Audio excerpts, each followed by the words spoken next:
Hi, I'm Jeanette Hillis-Jaffe. I have a master's in health policy and management from the Harvard School of Public Health in 1995.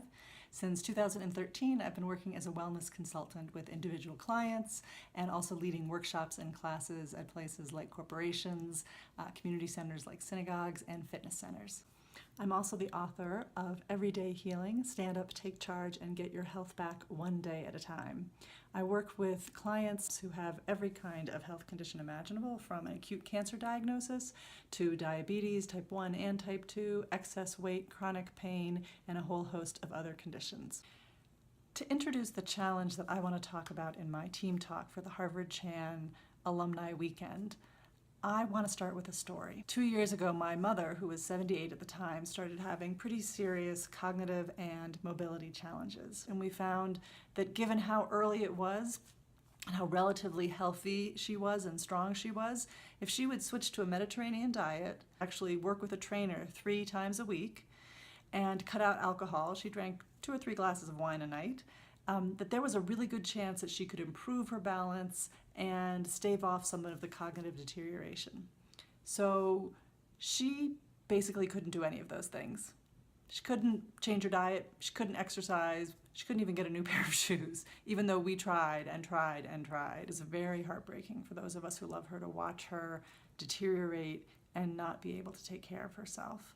Almost a year ago, she had 2 completely preventable falls and ended up passing away quite suddenly. The challenge that I want to address is that we know that most of the conditions, our large, growing senior population, most of the conditions that they face, the health challenges that affect their quality of life and the length of their life, are things like arthritis, heart disease, respiratory illnesses, obesity, cognitive impairment, and balance difficulty or mobility. And all of those things are either partially or entirely preventable by lifestyle changes. But the problem is people don't make those lifestyle changes.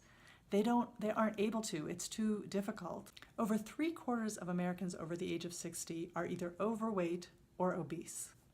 Of course, that puts them at a higher risk for diabetes, heart disease, stroke, and a whole host of other health conditions. But in spite of that, only 2.5% of Americans over 60 years old are actually doing the daily minimum amount of exercise that's recommended by the Department of Health and Human Services. And the story around eating isn't much better. Only 9% of Americans of all ages are actually eating the minimum recommended amount of vegetables. I always say in my coaching practice, if there's something that you want to be doing for your health and you can't do it, it's because something is getting in the way. Something emotional or logistical, but usually it's emotional. And often it's just the way that you've been trained your whole life to think about your own health.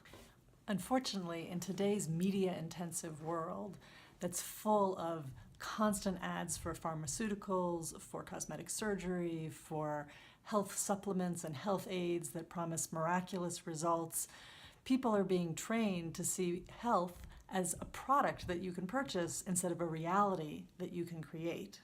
The good news is that people can be retrained regarding how they think about their health. I see it all the time in the 6 and 12-week classes that I teach. After working for 6 or 12 weeks on learning how to be the CEO of their healthcare team, of creating a team of people around them, of how to use some of the most recent research on changing habits and changing attitudes, they're able to take charge of their own health and actually make small incremental changes that lead to big lifestyle changes and big health changes.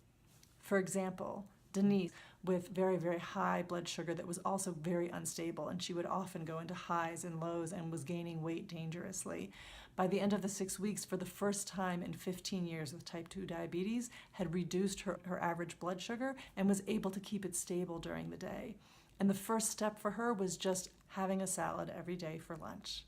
And then she began exercising, and she had support from our group. And a year later, she was still maintaining her changes. So people can make lifestyle changes. They just need retraining and support to do it. And the unfortunate reality is that our current healthcare system is not set up to do that for people at all. So if the healthcare system isn't set up to help people with this, who is? We are. The public health professional community is. And we, particularly as the alumni of the most prestigious School of Public Health in the world, we are particularly well positioned to make a difference here. What I found in my coaching business that's so true about how to help people make these changes is that you focus on one foundational habit, and when they have success with that, that creates the confidence and it builds their self-discipline muscle so that they can make other changes as well. And what I've also seen over and over again in my practice is that the habit that people are most likely to be able to change is exercise. If you can do exercise first, that improves your attitude towards yourself, it improves your emotions, it improves your sleep, it makes it easier to take on the food piece and the dietary piece once you take on the exercise. So what I would like to propose is that we, as the national public health leaders that we are, take on a public health campaign with great social marketing and integrated throughout all the major institutions in the United States to really encourage the 30 minutes of daily exercise. Some pieces of that campaign could include retooling medical school curriculum a little bit to include a portion in which doctors are trained to talk to their patients from childhood about doing 30 minutes of exercise a day and how to check in with them at every single appointment. What's your exercise practice? So medical schools to go back to daily gym for all students from K through 12. Every student should be doing 30 minutes of exercise in school every day. And employers, large employers, just like they should be offering health insurance, let's encourage large employers to offer 30 minutes every day of paid time, incentivized time for their employees to exercise. They'll have better morale, better focus, and improved productivity. If we can get huge swaths of America to quit smoking, wear seatbelts, and start using sunscreen, we should be able to get them to begin to understand that their own health is largely of their own making and that 30 minutes of daily exercise really can make a difference. If we work together for the next few years to focus on specifically that, it could completely change the face of our elder population 20, 30, 40 years from now. Thanks very much for listening.